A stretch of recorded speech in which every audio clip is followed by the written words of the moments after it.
Hi, I'm Jaya, 21, still an introvert, and the topic which I wanted to talk about was gender. So, grown up, I might have mentioned that I have a brother, and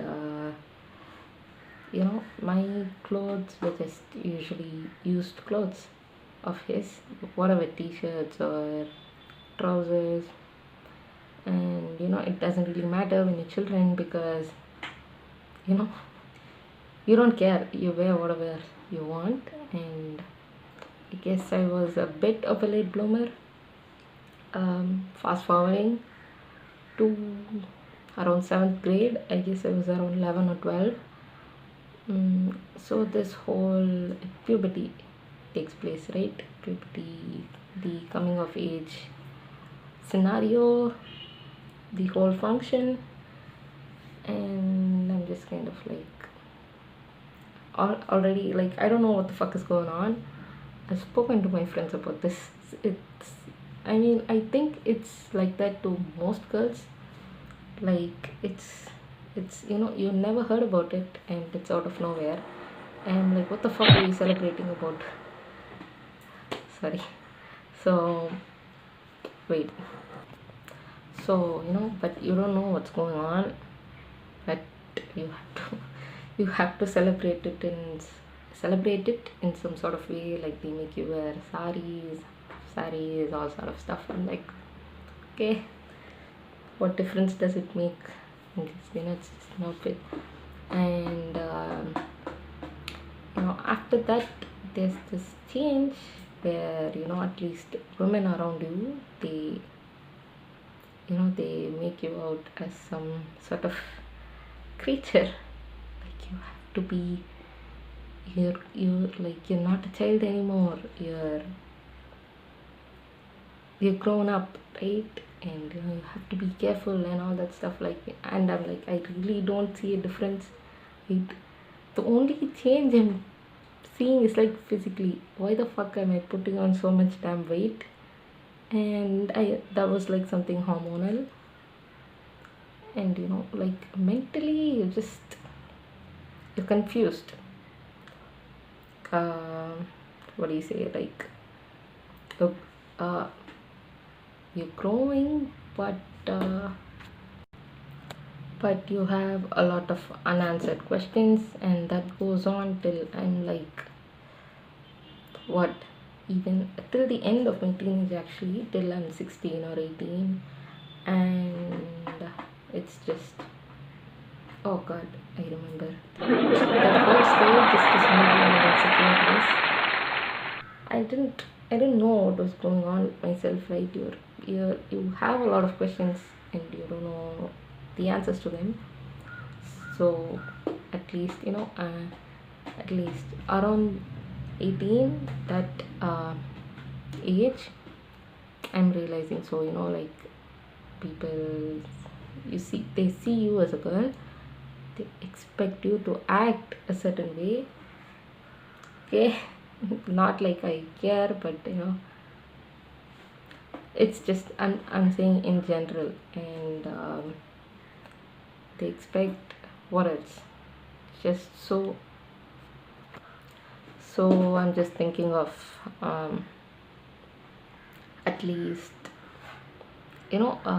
presenting myself in a presentable manner, work on my, what do you say, outfits and stuff. Because for a fact, I know my fashion sense was shit. Not like, I'm not claiming I'm superior right now, but I think it's somewhat better. So I work on that, at least so I'm expected at least to look a certain way, so I'll just dress that way. And that happened. Thing is, and as you're growing up more after your teenage years, as you're growing, you're learning. And I learned more about, say, LGBT and those communities. Not like I didn't know about them before. I was aware of them, maybe who is that? So I'm aware but not that knowledgeable about the topic itself, right? And I guess the only interaction I've had would be this might be actually relatable to a lot of people. It happens in train stations, I guess. You're waiting for the train to start, a transgender comes up and they're like, give me your fucking money. I'm like, okay, I guess I'm obliged since you're a minority. So I take whatever I have and I give them, and they leave. But I mean, yes, they are a part of that community, but I don't get a look inside their mind, right? I don't get to know how they feel, that sort of stuff. So I just had this thought where it's a gray area, because I don't want to say we. If I do, it's including myself. We say we support communities like LGBT and others, but where's the proof to show you actually support them? God, I'm fucking sweating, dude. I have the fan off for the audio, I'm sorry. That was, oh god, I got cut off. So you're just I don't know, you can't show the proof that you care for them or support them or even know that much when you don't know anything about the community itself. So maybe sitting and talking to a gay person might help to know about their thoughts and the experiences which they've been through. Just meeting them and having a conversation, that might help to get them know better. Until then, you can't simply claim you support them, because there's no possible way for you to say that you relate to them. You simply can't, right? God. And coming to myself, I mean, we all have these kind of celebrity crushes. Like there's man crush Monday, woman crush Wednesday. Just for a strong example would be Angelina Jolie or Sandra Bullock, or I can get into a whole lot of K-pop idols, but that would be a whole another video. Just so they're just charming, so you end up liking them. But I have a friend who likes Selena Gomez. She really loves her and admires her. Similarly, I have another friend who likes Samantha. Something's just popping up. So yeah, there's Sam and different celebrities. But when it comes to your say personal relationships,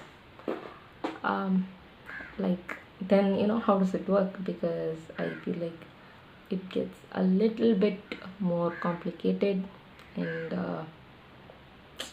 just maybe it's because my circle itself is too small, because I don't I don't see enough people even I don't know, bring that into a conversation or just talk about the topic.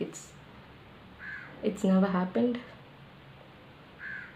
But why I'm stressing that it should be a part of your conversations is because this, I believe, I mean, I've read about it, that this age from teenagers to young adults, that's where you're there's a lot of confusions about what do you say, a lot of stuff. Your mind works very complexly, and one of those confusions might be about your gender itself. So but sorry, and say I'm like from the place where I've been brought up. I'm from India, right? uh, so just saying I love you to a friend in a friendly manner, is it platonic, in a friendly or a platonic manner, to a friend or a cousin or whoever, it's already taken out of context. I don't know how that works. So there's this meme you might have seen, like a guy goes, I love you bro, no homo. There's this tag. uh, I know it's a meme. It's intended for humor. It's for funny purpose. uh, but you know the I do it in my mind myself when I'm having my imaginary conversations. I'm like, no, no homo. Why is there a need to say that? What is the necessity? Like, I love you, not homosexually. I'm sorry, sweating. So you can only imagine what kind of experiences they would have to go through, and realizing their feelings for a person from the same gender. And just, I guess, the whole process of coming out of the closet, coming out to themselves, and to the people around them. I could not possibly say that I can understand that. And talking about this, what actually made me bring up this, one of the reasons which made me bring up this topic, was I recently watched a movie called Stonehurst Asylum. It's available on Netflix, and it's so asylum, basically a mental asylum. The one A doctor, you have to watch the movie to get the reference. A doctor there, uh, as he's listing out unusual cases, meaning cases of mental disorders. He says neurasthenia, something, dementia, and get this is a part. He says incurable homosexuality. Mind you, the movie was like, the setting of the movie is like 1899. So, and I had to take a step back. I had to pause it, had to step back, and I had to think, because at that point, the homosexuality, it was actually considered, or maybe it's just the script, but I don't know, considered incurable as a mental disorder. And to see how far we have come, that's nice. I know, gay marriages are approved in many places. I think even in India. I don't know. I don't want to make claims, but it's just you gotta see it to believe it, right? So it's just, the point I'm getting at is just, it's not spoken about enough, at least where I'm from. And I don't know if I have to clarify. I'm pretty basic, pretty straight.